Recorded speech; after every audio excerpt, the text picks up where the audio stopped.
Salut tout le monde! Il est midi au Québec et ça y est, c'est l'heure de notre défi haut en couleur, c'est-à-dire notre défi 7 jours sur le dessin intuitif pour intégrer une petite routine créative dans nos pauses, de prendre une petite pause en fait relaxante grâce au dessin. Et sous le thème du mois de novembre en couleur, puisque on va se rejoindre comme ça ensemble sur Instagram pour parler de ce que c'est que la méditation créative, du mandala, pour dessiner ensemble et se remonter le moral et mettre de la couleur dans notre mois de novembre grâce au coloriage. Donc j'ai bien hâte de commencer ça avec vous. On va se donner quelques minutes pour être sûr que tous ceux et celles qui veulent nous rejoindre aient le temps de nous retrouver ici. Cette vidéo va être enregistrée, bien entendu. Il va y avoir une partie où vous me voyez moi et une partie où vous verrez mes mains. Donc en attendant les autres, on peut commencer à se préparer. Petit détail, je vais commencer par mettre mon micro, n'est-ce pas? J'espère que vous m'entendrez mieux.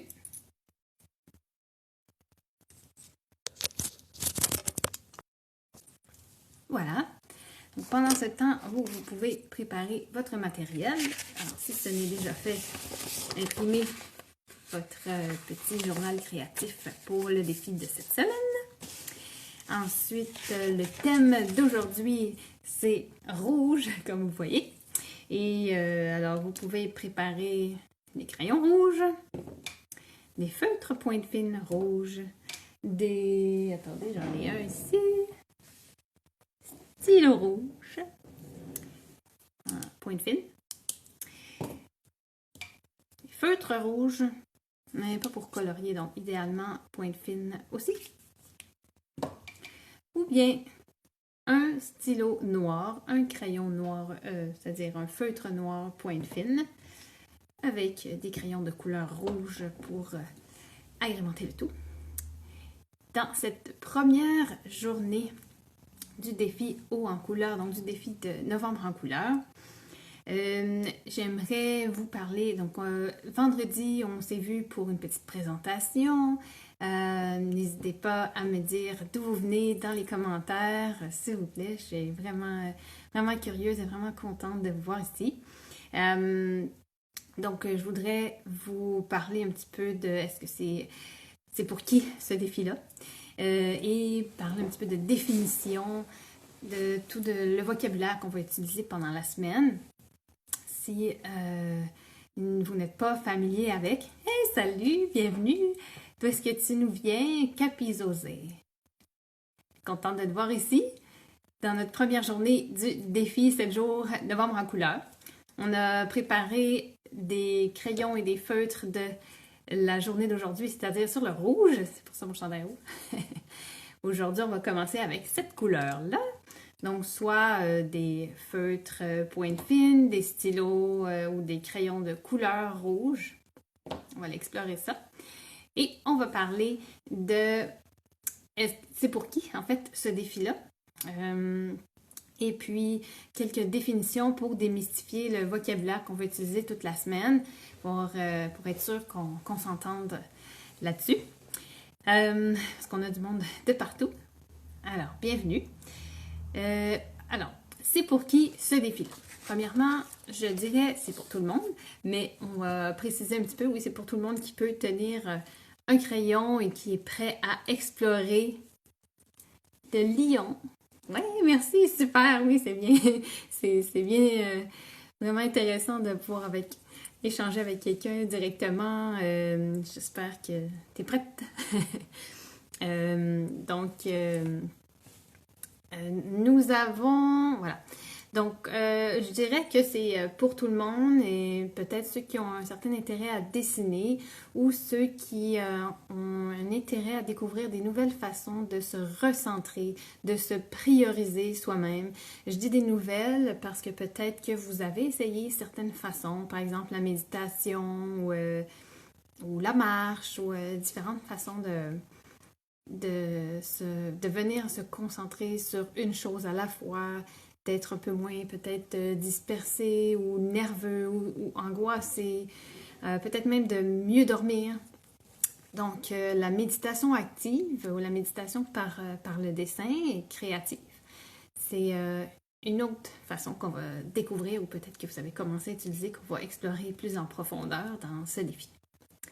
Donc, on va voir quelques techniques de base aussi sur le coloriage, techniques de base sur le mandala et sur la mise en relief, voir comment est-ce qu'on peut faire ressortir certains éléments d'un dessin improvisé, puisque le dessin intuitif, c'est ça, hein, c'est justement ce qu'on va aller voir dans les définitions.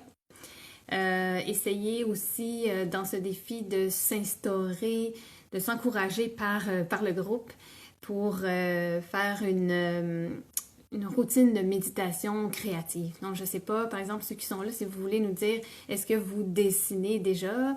Est-ce que vous voulez nous dire en commentaire qu'est-ce que vous souhaitez découvrir?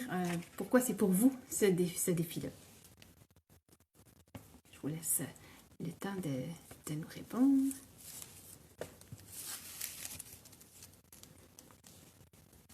Alors, je dirais peut-être ce n'est pas pour vous si vous connaissez déjà tous les mystères sur le mandala et le dessin intuitif et vous connaissez déjà plein de techniques approfondies de dessin, de coloriage, de relief avec du matériel simple. Et encore là, je pense qu'on peut toujours apprendre, s'inspirer et découvrir d'autres choses par le groupe. Alors, vous êtes tous les bienvenus. Et donc, c'est ça. On est là aussi pour faire une mini-formation gratuite, disons, cette semaine. Ça vous montre un petit peu ce que je fais, quel type de cours en ligne je donne, quel type d'atelier en présence je donne, puis voir si mon style vous plaît aussi. Alors, on a une réponse ici. Oui, géométrie gothique. Ça, c'est vraiment un monde fascinant. C'est la géométrie gothique.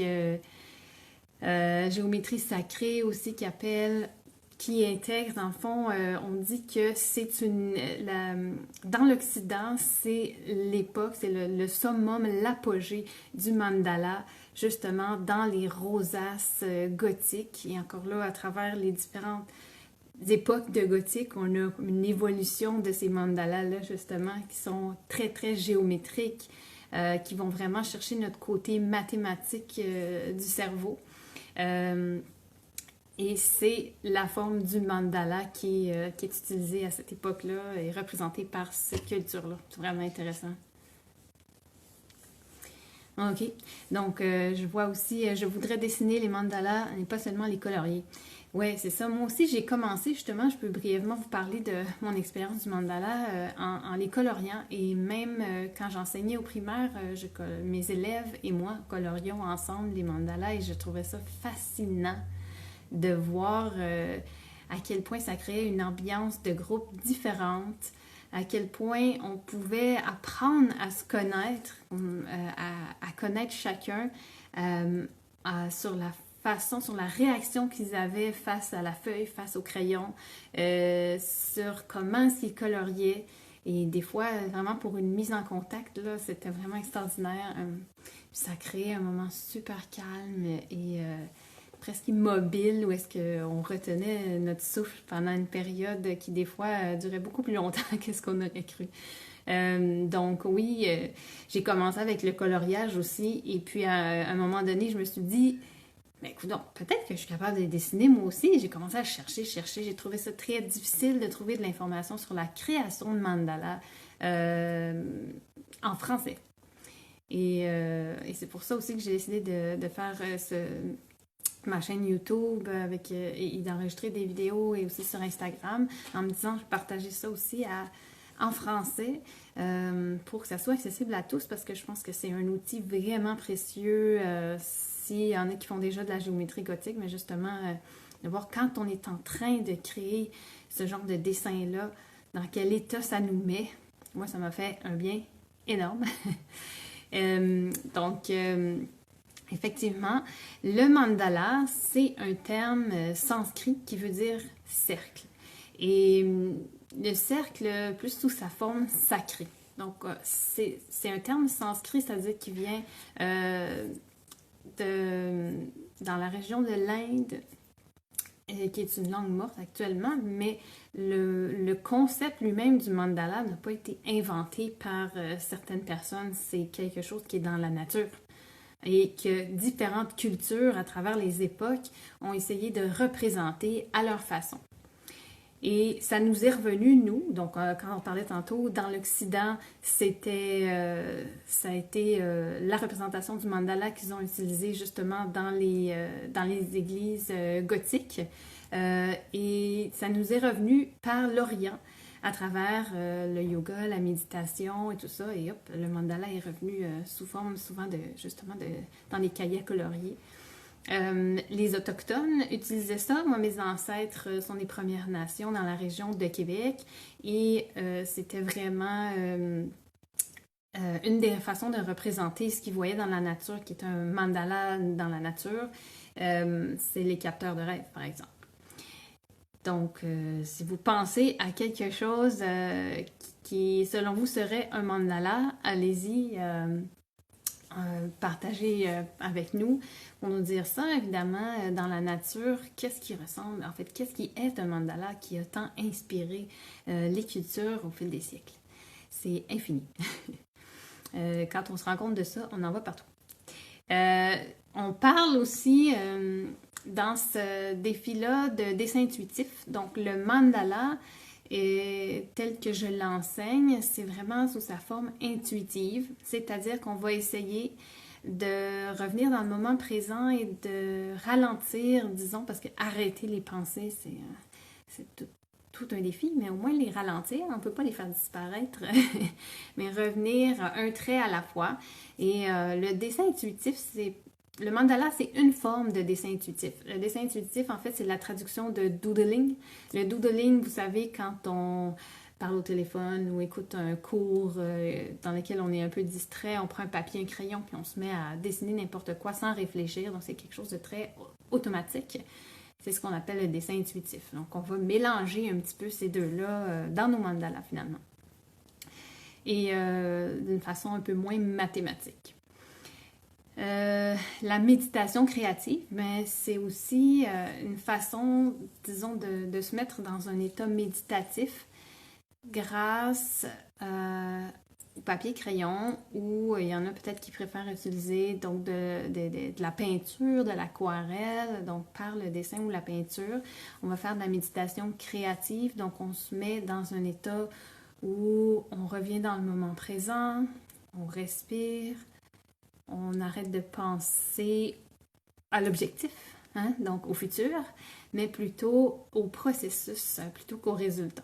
Comme les moines tibétains qui faisaient leur mandala de sable et qui soufflaient tout à la fin pour dire « Ok, ça représentait quelque chose de temporaire et maintenant c'est terminé. » Voilà. Donc c'est pas tant le résultat que tout le processus sacré de création. Sinon... je voulais vous parler aussi, parce que le mandala, ça touche ça, des émotions. OK? Si on pense même en anglais emotion, donc motion, la motion en français aussi, c'est le mouvement. Donc les émotions, c'est quelque chose qui est en mouvement.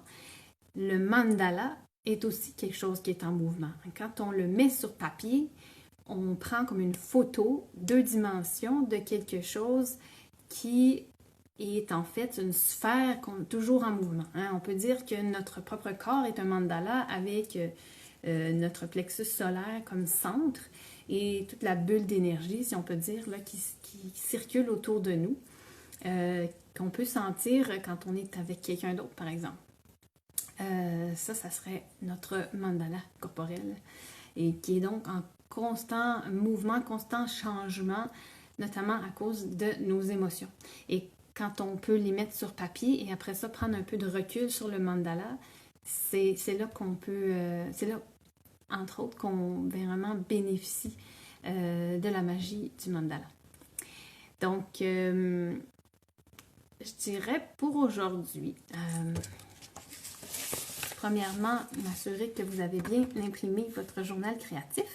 Si ce n'est pas le cas, écrivez-moi et je vous l'envoie tout de suite après cette vidéo pour que vous puissiez commencer à jouer dedans. Mais sinon, en attendant, aucun problème, vous pouvez prendre papier, un post-it même si vous voulez. Bon, là, il est rose, il n'est pas rouge, mais pour commencer à jouer avec ça. Mais dans le journal créatif que je vous ai préparé, je vous ai donné des petits exemples de formes à explorer qui ont été tracées à la main. Hein. Je les ai immergées, mais je ne les ai pas tracées à l'ordinateur. Donc, je valorise beaucoup l'utilisation de la main et non pas de l'ordinateur parce que justement, on joue avec nos imperfections et ça fait partie de tout ce processus de dessin intuitif d'accepter comment ça sort de nous. Comme dans la vie. Donc, les apprentissages, ça se fait par essai-erreur et même, je dirais, ce ne sont pas des erreurs, ce sont des occasions de créer, de trouver d'autres solutions, de créer d'autres choses que ce qui était prévu. Ce qui fait que, ici, je vous donne quelques idées de tracés qui nous permettent d'intégrer, qu'on peut intégrer à l'intérieur de mandala. Et aussi, j'ai une autre page où est-ce qu'on a un petit dessin de base que j'ai commencé pour vous, pour qu'on commence, pour que vous continuez, puis en fait qu'on le continue ensemble. Et à ce moment-là, ce que je vais faire, c'est que je vais tourner la caméra vers mes mains. Donc, on va passer à la table à dessin. Désolée pour le mouvement de caméra. Et pendant ce temps-là, je vous propose de soit prendre une feuille et de commencer à tracer différentes formes répétitives. Mais d'abord et avant tout, surtout, de choisir votre centre, de choisir le centre de votre dessin. À partir de ce centre, vous allez pouvoir commencer le premier motif qui sera le centre de votre mandala. Je vais vous montrer sur la feuille ce qu'on va faire si vous avez notre journal créatif. Vous pouvez utiliser, alors je vais vous montrer différents médias et vous me direz si ça correspond à ce que vous avez sous la main. Et puis, sinon, on cherchera ensemble avec quoi vous pouvez faire, mais vraiment, on ne se casse pas la tête. Hein. Et dans les prochains jours, on parlera, en fait, demain plus précisément, on parlera en détail du matériel. Mais pour aujourd'hui, c'est ça. On prend ce qu'on a, pas de problème.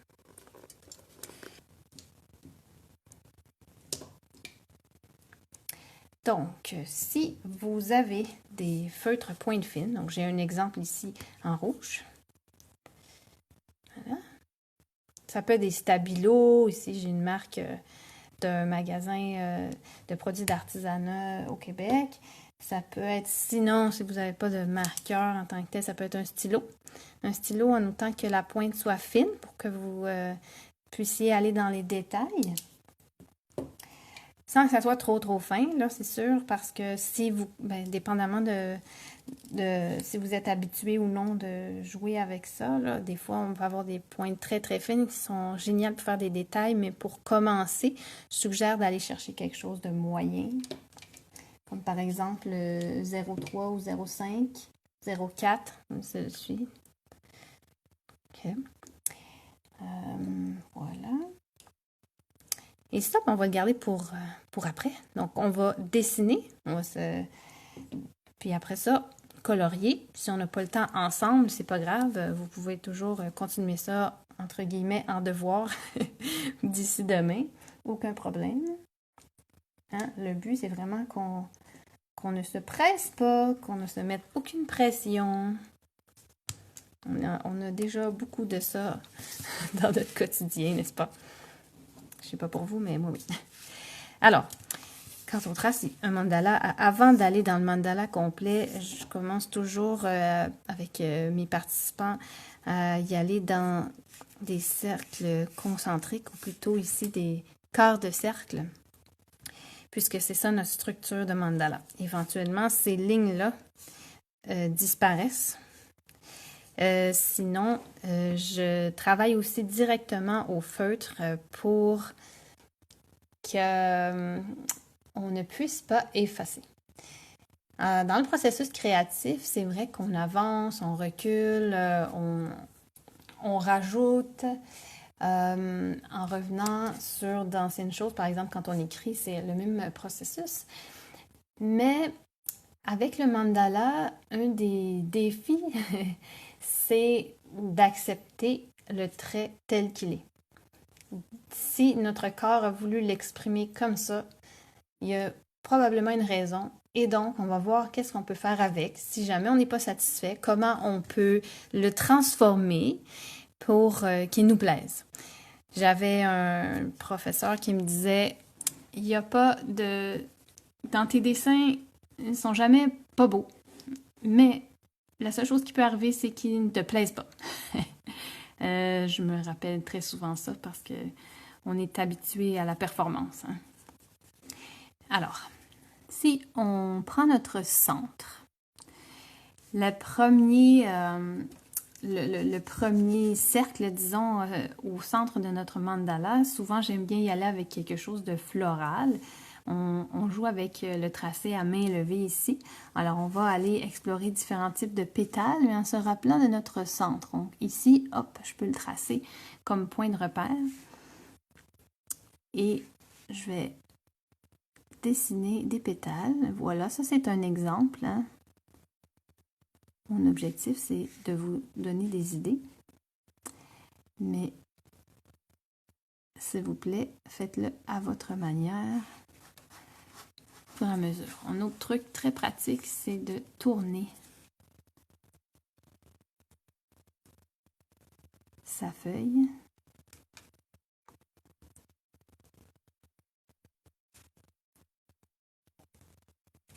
Voilà.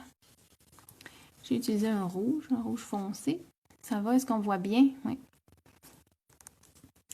Et pour l'instant, pour aujourd'hui, on n'ira pas vraiment plus loin ensemble. On a pris du rouge et on a choisi notre centre et on a tracé des pétales qui vont représenter le milieu. Maintenant, je vous laisse prendre le temps de choisir les formes que vous voulez mettre ici, de les tracer avec votre feutre, votre marqueur, votre stylo ou ce que vous avez tout proche. Ensuite,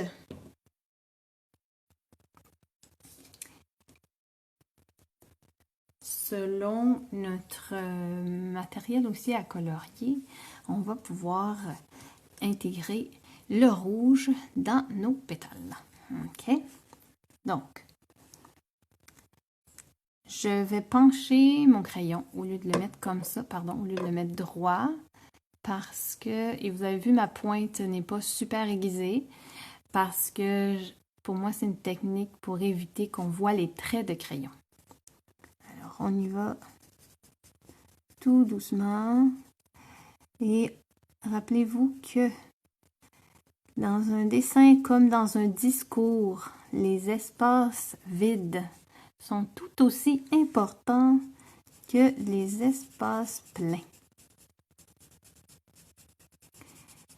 Donc, n'ayez pas peur de laisser du blanc et de voir ensuite, en revenant, si vous voulez ajouter des choses. C'est toujours plus facile d'ajouter que d'enlever, n'est-ce pas? Et c'est d'ailleurs pour ça que je souhaite vous encourager à aller directement avec des feutres ou du matériel non effaçable. Voilà. Maintenant, pendant que vous faites ça, je vous parlerai un petit peu du rouge. Pour vous, le rouge, c'est quoi? Aujourd'hui, selon qui vous êtes en ce moment, quand vous voyez du rouge ou vous coloriez, vous dessinez avec du rouge, ça fait jaillir quel mot, quelle émotion, quelle sensation, quelle pensée aujourd'hui. N'hésitez pas à me l'écrire.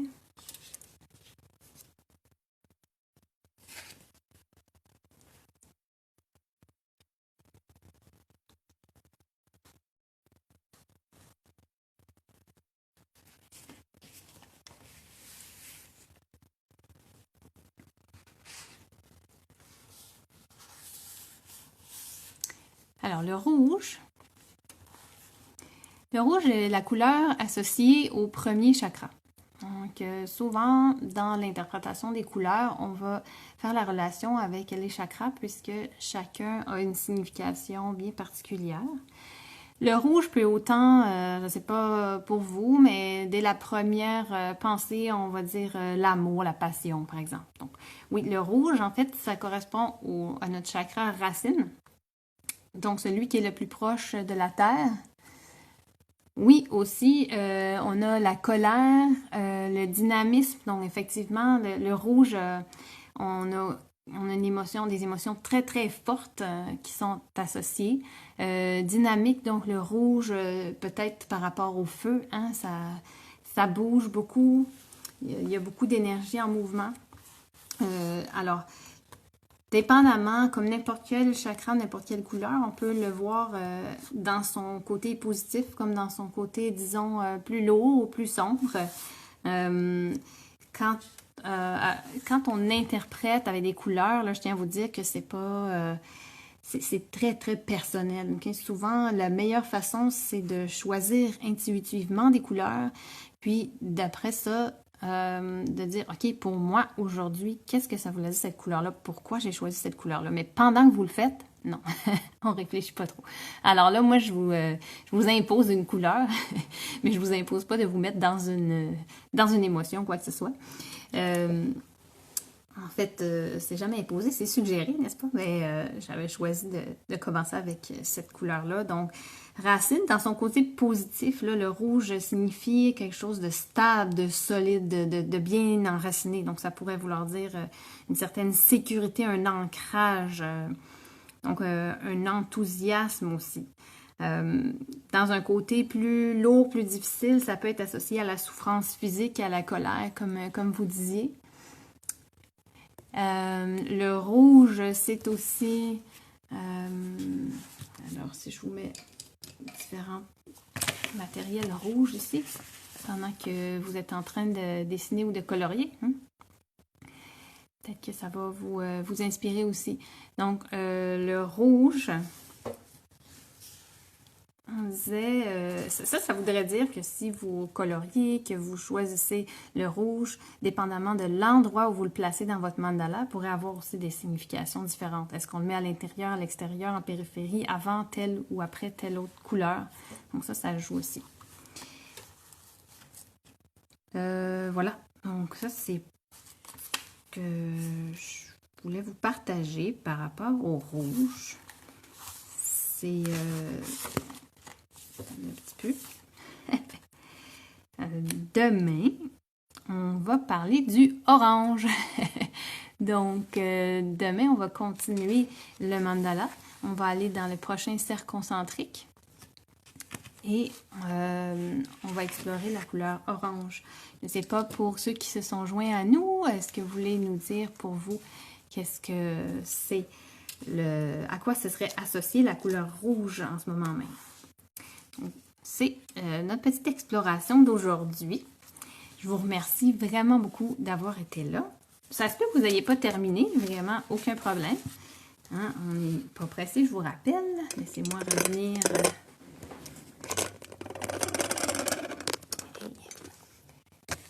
Donc, pour l'instant, déjà, je dirais, est-ce que vous avez des questions sur ce qu'on a fait aujourd'hui dans notre défi, notre première journée du défi 7 jours, novembre en couleur, en commençant avec la couleur rouge et le centre de notre quart de mandala.